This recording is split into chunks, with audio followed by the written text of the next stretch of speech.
a cardja, agus fáilte go scéalaíocht na Nollag. Lomsa Máire Zepf, agus le cultúral na garam ó fiach. Is even lomsa an Nollag, agus go háirithe a bheith ag Johnny Reid an Nollag.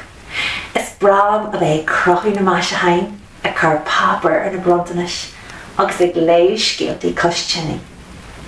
Tá mé go scéal a léú díobhse aniuch, agus is scéal ionach specialta atá an, ó Virginia Mayo. Agus an rud atá fíor specialta bhain scéal seo, bhil ar dús tá sé faoi dadí na Nollag, tá sin specialta, ach fásta níl foclaí ar bé sa scéal omlan. Céalaíonn sin gur féidir le gach duine an scéal inse an dóir bhí an lá. So má tá sibse an mar sé go compordach, tas nó é mé, ar náid an dearmad ormsa dadí na Nollag. Ó, arc seo dadí na Nollag, agus é sa charsláin an stús an éir leis na réanaí. Agus is tíor gúil tá málaí móra lean brontanis san na páistí ar fad. Sé chur sneachta agus híos faoi tá na tithe agus iad clúdaithe le sneachta. Agus dearhan ggóil na daoine tíbhastí, ggóil siad ag fannacht ar dadí na Nollag. An sílan tú ggóil siad na Gaillimh go fáil. Ó tá siad arc seo, cálín bheith gan na lí agus í ina crab colta agus tá gastar bheith gan na Fleadh Feirste. Tá na stocí Nollag acu ag buna leapa. Agus cé seo tá babi muscailte. Agus tá babi gar go mána neog fecintí. Tí sé dadí na Nollag. Who's the spares the darthadas? Seo an carsleinan an is landálte ar bhhartaí agus na réanaí ag acu suspeg. Tá sin tiltte acu. Agus tá dadí na Nollag ag drapu isteach leis an mála mór lán ag drapu isteach sa simléir tá sé golagal síos ag na páistí. Agus tí tú an seo iad féidir na neog tá an dearthar agus an dearfar na Gaillimh agus tá babi beg muscailte. Seo dadí na Nollag in is go cúin. Sa seo mar leapa, tá sé ag líonú suas an stoc an Nollag don chalín beg. Agus tá mála mór seo lean rudaí teasa aige. Tá babi ag arc na hfuil tí sé gachrad. Agus tá sé inta sásta. Nis, hui dadí na Nollag agus líon sé an dá stoc an Nollag. Agus lean rudaí eile rochar agus carí na babú agus tíón agus tá lean rudaí eile an seo fásta agus tá mála le folú. Tá gach pic folúthe aige. Ach rinn sé dearmad ar wabi? Tá seo ifeslach? Ó nach narcan babi aonach brónach tan stoc an Nollag folú. Ó dadí na Nollag rinn tú dearmad ar. Sílam go mbeadh sé rá. Ó ní chreidim go dé tharla. Gú gaga. Agus tá mé brónach. Gú gaga. Tá sé ag smaoinú agus an sin. Tá sé cresta níl seo féilte gú gaga. Gá má chuid brontanis. Agus tá sé brónach a rééis. Agus an sin sílam go smaoinú aige. Agus tosaíonn sé ag drapu amach as an clíomháin. Cosúáin, agus cos an air, agus seo é gáil síos. Rúgur a beg a gáil amach an clíomháin a drapu síos. Agus é a láhacán ar an urlar leis an stoc a folú in a lá, agus arcar an éata ar nach éata Christa. Grab sé sus an simléir a né dadí na Nollag. Ma tá dadí na Nollag abal a gáil síos tá babi abal a gáil sus. Agus arc tá é le salach ón suúche. Sí sa simléir, tá sé garc aonach Christa an sin nahfuil. Agus tá dadí na Nollag a chur gahar arás an sa carsleinan na Johnny Reid le Gaillimh. Seo é a Gaillimh. Agus tá babi teacht ad leis tá sé ag láhacán ad leis.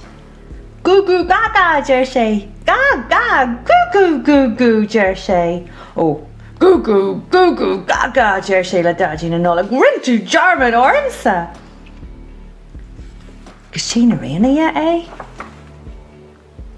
Ach na hílam go gluineann dadí na Nollag rud ar bé. Tá sé golisteach sa cáir sláineán agus ag feagáil Bobby an seo.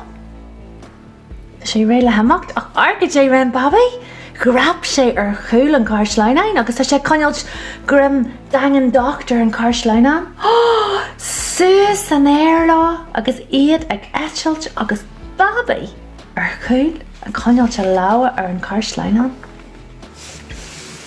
Agus imíonn siad suas sa spéir sa sneachta ar bharna déanta ar fad agus Bobby a coinealt grim dagan docht an tam ar fad agus an stocha folú leis.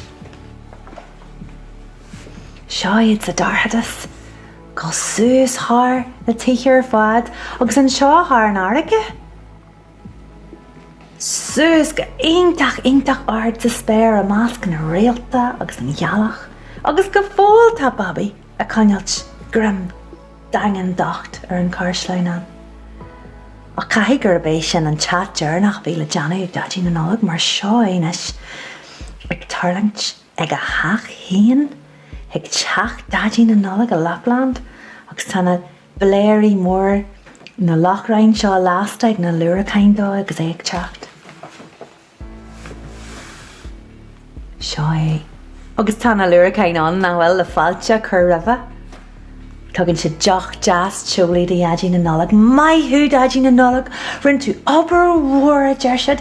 Bhí tú gahat ar fud an dóin agus ní airn tú dearmad ar ghinnear bí. Sin an a hélan siad. Ok, tá an seo. Agus an sin. Fecinn siad é? Deir siad cé seo? Go siad a gáir é tá Bobby leat? Agus drapan an Bobby amach ó tá dadí na Nollag a gáil rudbeg dearg san é, mar tá Bobby ag rá gú gaga, rinn tú dearmad ormsa. Deir dadí na Nollag tá sin mellsinach. Tá brón orm faoi sinna teir sé. Agus tá Bobby ag céanú deir sé seoma stocha folú gan brontanas ar bí an. Ach tá smuoinú ag dadí na Nollag náhfuil. Tógann sé an Bobby suas an a láha agus anbríonn sé é tá sé sásta leis náhfuil anbríonn sé isteach go dtí an cheardlán a náit sé ann na luaracáin na brontanas ar fad a réit na bliana. Seo na sé leis na breagain de friúla agus na rudaí ar fad a úsáid na luaracáin le bheith ag Johnny brontanas. Agus tá cead ag Bobby a ré rud a feicú é híon ach tá béring mór an seo an sílann sibh go beici Bobby an Teddy mór. Feic sé é arc an Teddy mór tá an Teddy sin níos mó na Bobby náhfuil. Bhhailm sin gú gaga. Agus pecann sé na rudaí defriúla seo le sílan gur drama atá an seo. Agus líonann siad suas an stocha Nollag dó le cud mhuir rudaí deasa. Agus an sin chuann siad Bobby arás le cáir sláineán agus an tam seo chuann siad an códam mór teolaí dearg dadí na Nollag ar nach mé sé fuair ar a bhela. Agus is teach le dadí na Nollag agus Bobby leis an cóta dearg agus an Teddy mór is teach sa cáir sláineán agus dear na luaracáin le slán rééis. Nuair a chreiceann siad a bhela tá Bobby na chrab colata agus tógann dadí na Nollag a cur amach é agus chuann sé rásin sa chléomháin agus tíomh leis an chléomháin tá Teddy mór agus an stocha lán agus na brontanas ar fad agus imíonn dadí na Nollag amach go cuairmach. Seo an maidin Nollag agus tá dearthar ag sigur le rochar agus tá dearfar ag sigur leis an wabog nua agus tá Bobby go fóil na choú. Tá siad san áhascailt Bobby! Go bhfuil go fáil a choú seo le Nollag. Sí tú na cosa beige. Ach tuige ma déine céan fá go bhfuil thirsta ar Bobby bhí ihe mhuir aige. Seo é muscailte. Agus an stocha lán taobh leis agus arc go détá ar a chleagan ach hata dadí na Nollag. Nach jazz an scéalaí sin. Agus ar nói ní an dadí na Nollag dearmad ar Feirste ar bí sa fíorthaíoch. Leis bhí me sig smaoinú an bhfuil órán ar bí ar ólas agam se faoi iadí na nollag, mar is jazz an rud agus muid ag fannacht ar hacht má tá ceola í dó. An bhfuil an ceol seo agah. Má tá ceola í lom. Tá nollag builte linn, tá achas san léir, tá sneachta ar an talú, tá réalta in sa spéir, tá muide go le cholú, is tá ar stocí ré, tá daidí na nollag a teachta nachta nas an sin a léir. Ó, búlú bus, go léir, tá daidí na nollag a teachta nachta nas an sin a léir. Ó, búlú bus, go léir, tá daidí na nollag a teachta nachta nas an sin a léir. Aiadi brusty art, es cordo ala shees, lean sus na stocky begel, la bari ni a reach, es me hitch de gemacht, sus an shimmelair, tar pashti bag a banach tart and nahin an schween spare. Oh, bulu bus,